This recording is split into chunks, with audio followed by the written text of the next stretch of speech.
I cleaned up a drunk friend who passed out and pooped herself. Now my friends say I assaulted her and deserve to be in jail. Posted by you/caught shit-handed. I will try to make this short, so here goes. I am a 30-year-old married man.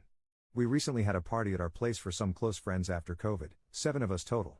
Due to various circumstances, we don't have much family, and we decided that we would be our bubble of people that we would see during COVID times, 4 women and 3 guys.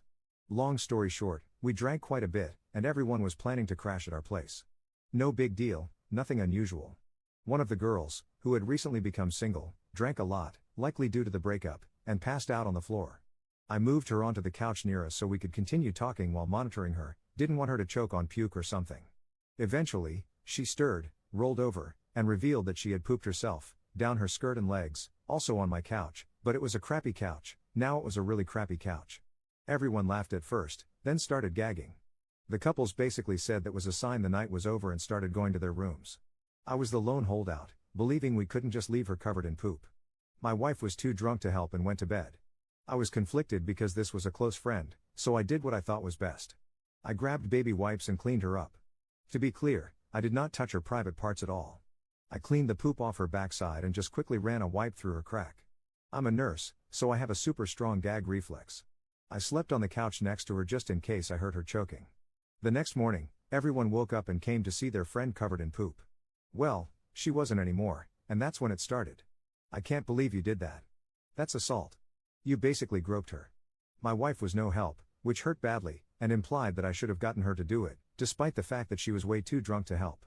I feel like my friends aren't messaging me as much anymore, and I'm being excluded. Today was the final straw when I looked at my wife's phone and saw a group chat of the girls, and one of my best friends suggested the passed out girl file a police report. I don't know what to do. I'm so frustrated because I tried to do the right thing. I'm a goddamn nurse, cleaning poop off someone is so clinical and practiced, it's almost routine at this point. Am I the jerk here? Top/relevant comments. Commenter. What did the person who made dookie in her pants say about the situation? You're only the jerk if she believes you assaulted her. If not, then you literally were just helping a friend so they wouldn't have to sleep in their own crap all night. Ops response. She didn't say anything the day of, but she seems conflicted in the messages. She's almost seeming receptive to filing a police report. Commenter 2. Not the jerk. That said, I'm disappointed in the behavior of your friends and wife. They suck. You didn't mean to offend anyone or hurt anyone.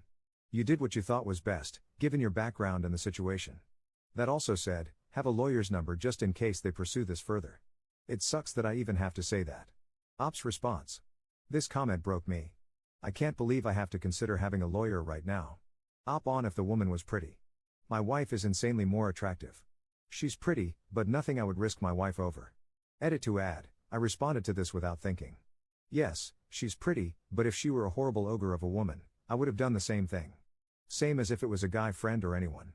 I hate to sound like a mindless drone, but I have so much training for things like this it's almost autopilot. I don't really know how to articulate it better. Commenter 3. You're a literal nurse and clean someone up in as much of a professional way as possible. I can understand them feeling embarrassed, but I don't see that as assault. You cleaned up your friend's crap. You're the MVP of friends. Op adds an edit to his post. Everyone is asking. Not the same couch. Same room, different couch. Sorry, that was vague. The girl who had the accident was horribly embarrassed the next day and left shortly after. I didn't harp on it because I was trying not to embarrass her, even as everyone was calling me out. I apologized that day, which in hindsight kind of makes me look guilty of something. Op adds a second edit to his post. I didn't expect this to become so big. I had to sleep, so that's why the lack of replies. Basically, I'll try to answer the questions I saw over and over. I am in Canada. So when I said post-COVID, what I meant is my province is introducing social bubbles, people that interact with only those specific people. I recognize that COVID is still very much a pandemic. I've also seen a lot of people mentioning that I should stop associating with those people. This makes sense except for the fact, I'm not sure I mentioned, that we all became close because we don't have other family. They are really all I have.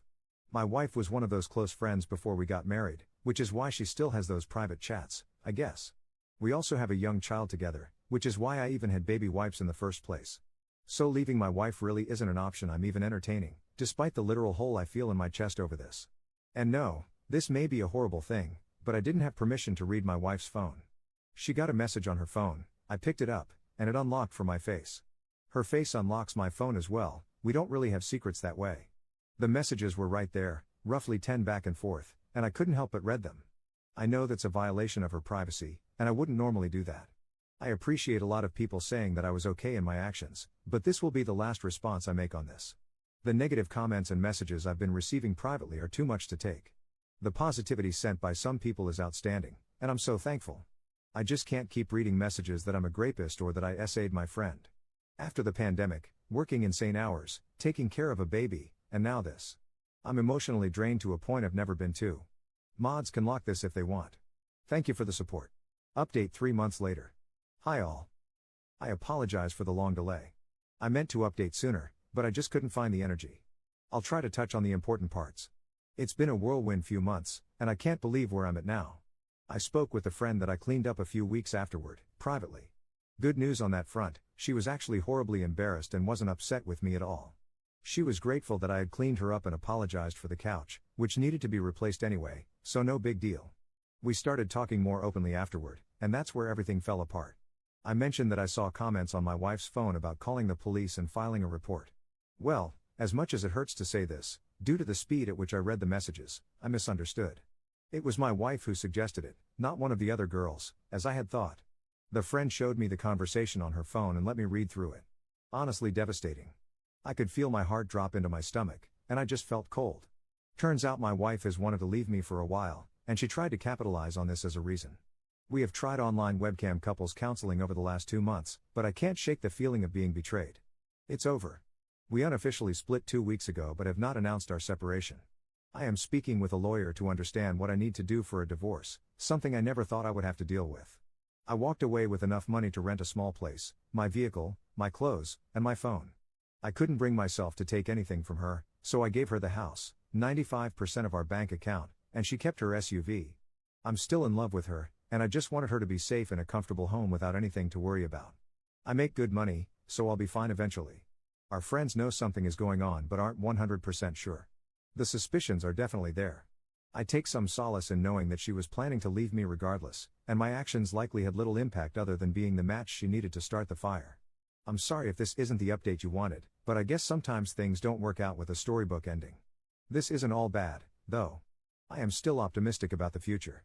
I don't want to date, and I don't want to do anything but bury myself in work, which is plentiful due to COVID. I've signed up for double shifts everywhere possible and may take another job just for the distraction. Hopefully, everyone is safe during COVID times. It's real, wear a mask and social distance, and thank you for the responses. I appreciate both the positive and negative comments. I think, at the end of the day, if the situation happened again, I would still do the same. I believe I'm a good person and that I acted with the best intentions. At the end of the day, I don't have to live with anyone but myself. I'm proud of me. Top/relevant comments. Commenter. I still love her, so I let her walk away with pretty much everything. Stares into the camera, my dude, she wanted someone to press charges on you for SA so she could leave. Commenter 2. Jesus. She tried to destroy him, and he just gave her everything. Commenter 3. I've heard of not having a spine, but this takes the cake. Commenter 4. Notwithstanding the horrible wife, although what he did, cleaning up the drunk friend, was a generous act, he really opened himself up to significant risk. As a man, even if I were a trained nurse, I would not go anywhere near an unconscious woman's private parts alone. He needed to have at least discussed this with the other, female, people present and had them there while he cleaned her up, precisely because of what happened in this post. He could have easily ruined his life because of his well-intentioned actions.